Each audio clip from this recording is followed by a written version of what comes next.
श्री स्वामी समर्थ. उद्या 16 ऑगस्ट 2024 पुत्रदा एकादशी आलेली आहे आणि याच दिवशी वरद लक्ष्मी व्रत सुद्धा आहे. म्हणजे भगवान विष्णूंसोबत माता लक्ष्मीची सुद्धा आपल्याकडून सेवा होणार आहे, पूजा होणार आहे. उद्या लवकर उठा, सकाळी लवकर उठायचं आहे. आंघोळीच्या पाण्यात ही एक वस्तू सर्वांनी टाका आणि मग आंघोळ करायची आहे. तर उद्या पुत्रदा एकादशी आहे. ज्यांना संतान प्राप्ती झालेली आहे त्यांनी सुद्धा हे उपाय करा आणि ज्यांना संतान प्राप्ती हवी आहे, पुत्र हवा आहे, पुत्री हवी आहे, म्हणजे संतान प्राप्ती हवी आहे, त्यांनी सुद्धा हे उपाय करायचे आहे. तर उद्या लवकर उठायचं आहे. अगदी ब्रह्ममुहूर्तावर उठला तर अतिशय उत्तम. जरा उशिरा उठला, 6 वाजता उठला तरीही चालेल. लवकर उठून उद्या आंघोळीचं पाणी घ्यायचं आहे आणि त्यात तुम्हाला टाकायचे आहे 2 तुळशीची पानं. आता तुळशीची पानं, तुळस एकादशीला हात लावायचा नाही. तुळस तोडायची नाही. आदल्याच दिवशी म्हणजे आज तोडून ठेवा तुम्ही, किंवा तुम्ही दुकानवाल्याकडून, फूलवाल्याकडून विकत आणली तरीही चालेल.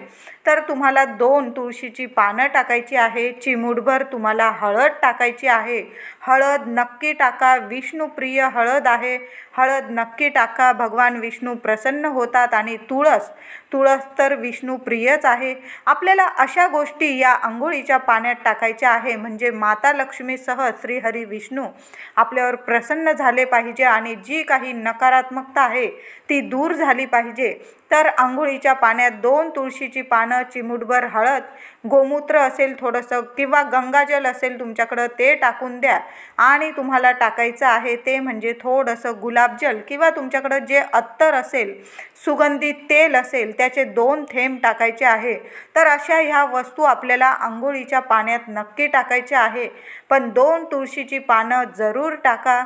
नावाला सुद्धा नकारात्मकता राहणार नाही. विनाकारण कोणी त्रास देत असेल, तुम्हाला शरीरात कोणी म्हणजे कशी बाधा वगैरे, नजर बाधा जाणवत असेल, तुम्हाला अस्वस्थ जाणवत असेल, निराश जाणवत असेल, काही काम करण्याची इच्छा होत नसेल, अगदी आळस येत असेल अंगात, तर उद्या तुळशीची 2 पानं आणि चिमूटभर हळद टाकून उद्या आंघोळ करायची आहे. सर्वांनी हा उपाय नक्की करा.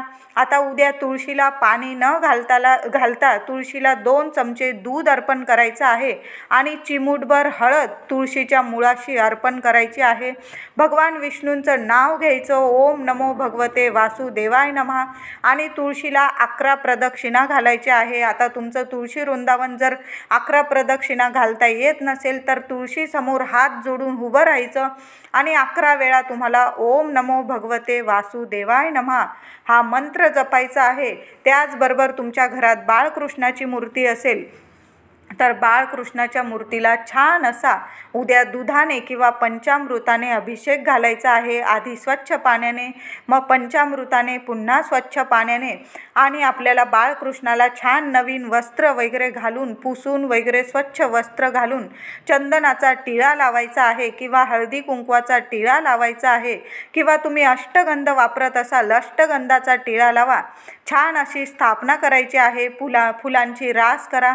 त्यावर आपल्या बाळकृष्णाच्या मूर्तीला स्थापन करायचं आहे. पिवळी फुलं, पिवळी मिठाई, पिवळी केळी ह्या दिवशी भगवान विष्णूंना एकादशीला खूप प्रिय असतात आणि हा नैवेद्य आपल्याला उद्या नक्की दाखवायचा आहे. केळांचा नैवेद्य दाखवा, मिठाईचा नैवेद्य दाखवा, किंवा तुम्ही एखादा घरात शिरा वगैरे केला त्यात थोडीशी तुम्हाला केशर टाकता आली तर नक्की टाका आणि हा प्रसादाचा नैवेद्य तुम्हाला दाखवायचाच आहे. किंवा उद्या पुत्रदा एकादशी आहे. संतान प्राप्तीसाठी काही उपाय सुद्धा करायचे आहे. ज्यांना संतान प्राप्ती झालेली आहे त्यांनी सुद्धा आपल्या मुलांच्या कल्याणासाठी हेच उपाय करा आणि ज्यांना संतान प्राप्ती हवी आहे त्यांनी सुद्धा हेच उपाय करा. उद्या बाळकृष्णाला छान अभिषेक घालून स्थापन करा. पिवळी मिठाई, पिवळी फुलं अर्पण करायची आहे आणि तुम्हाला 1 वेळा रोज अशी 40 दिवस तुम्हाला ही सेवा उद्यापासून सुरू करायची आहे.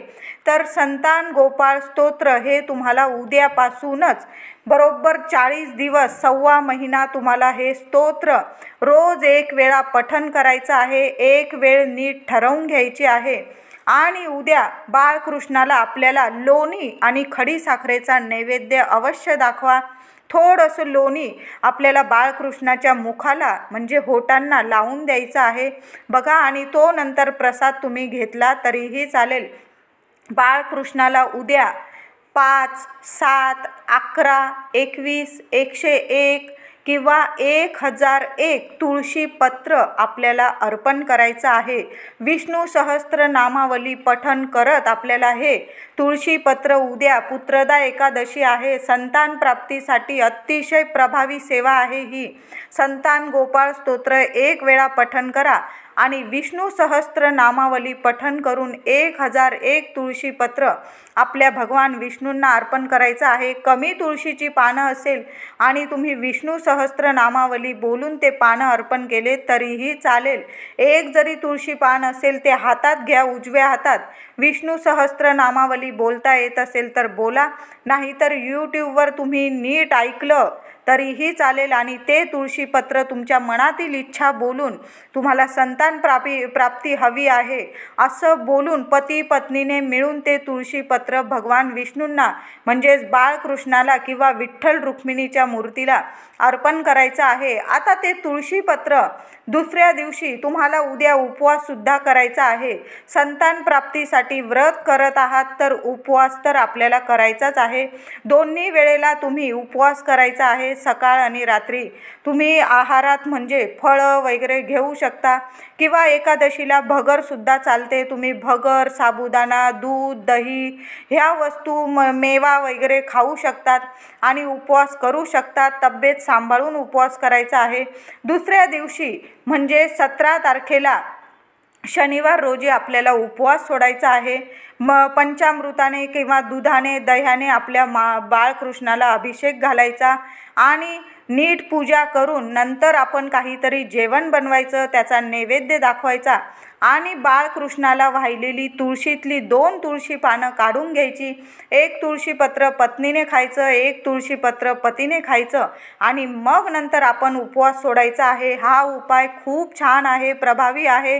तुम्हाला लवकरात लवकर तुमचं घर गोकुळ होईल असा हा उपाय आहे। आणि रोज 40 दिवस पत्नीने किंवा पतीने संतान गोपाळ स्तोत्र नक्की पठण करा। एक वेळ ठरवून घ्या, तुपाचा दिवा अगरबत्ती लावायची आणि देवघरात बसून हे संतान गोपाळ स्तोत्र तुम्हाला पठण करायचं आहे। आता ही झाली भगवान विष्णूंची सेवा। उद्या वरद लक्ष्मी व्रत सुद्धा आहे। महिलांनो, तुमच्याकडून श्रावण दुर्गाष्टमीला काही सेवा राहून गेलेली असेल तर उद्या केली तुम्ही तरीही चालेल। तुम्हाला तुमच्या कुलदेवीची ओटी भरायची असेल, उद्या वैभव लक्ष्मी व्रत सुरू करायचं असेल तर खूप खूप छान दिवस आहे। वरद लक्ष्मी व्रत सुरू करण्याचाच हा दिवस आहे। श्रावणातील हा एकमेव दिवस असतो वरद लक्ष्मी व्रत। ह्याच दिवशी आपल्याला वैभव लक्ष्मी व्रत सुरू करायचं असतं। तर उद्यापासून तुम्ही 11, 21 किंवा 5 वैभव लक्ष्मी व्रत सुरू करू शकता। छान असं शास्त्रोक्त पद्धतीने शेवटच्या शुक्रवारी उद्यापन सुद्धा करायचं आहे।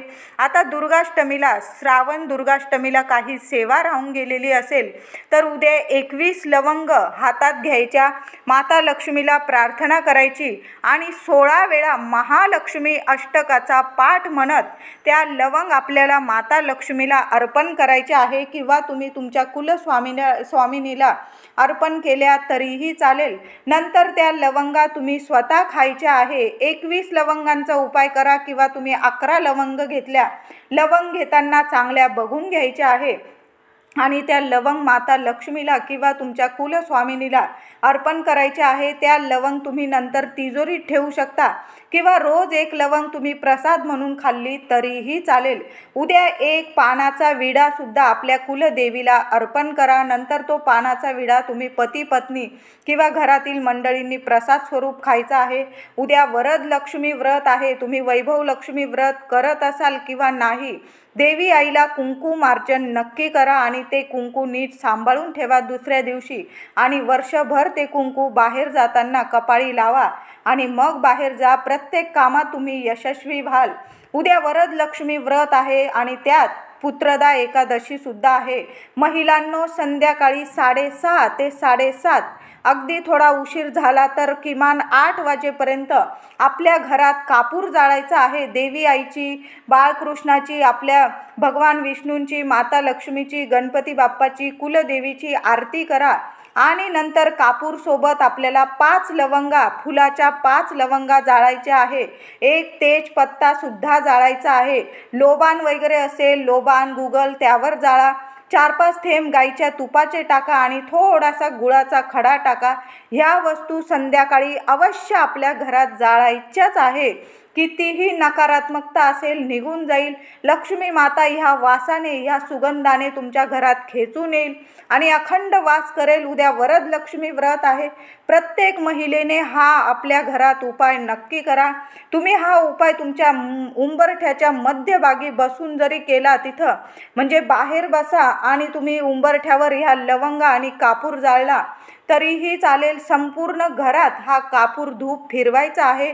तुमच्या मुलाबाळांची प्रगती थांबलेली असेल तर भरपूर प्रगती होईल. विनाकारण कटकटी होत असतील, कटकटी होणार नाही. भांडण तंटा अगदी शांत होऊन जाईल. नकारात्मकता उरणार नाही. शत्रुपीडा कोणी त्रास देत असेल तो शत्रूसुद्धा गुडघे टेकून देईल. असा हा उपाय आहे. लक्ष्मी माता धावत येईल आणि अखंड वास करेल. उद्या हे उपाय नक्की करा. लक्ष्मी नारायण तुमच्यावर कायम प्रसन्न राहतील. व्हिडिओ आवडला असेल लाईक करा, शेअर करा.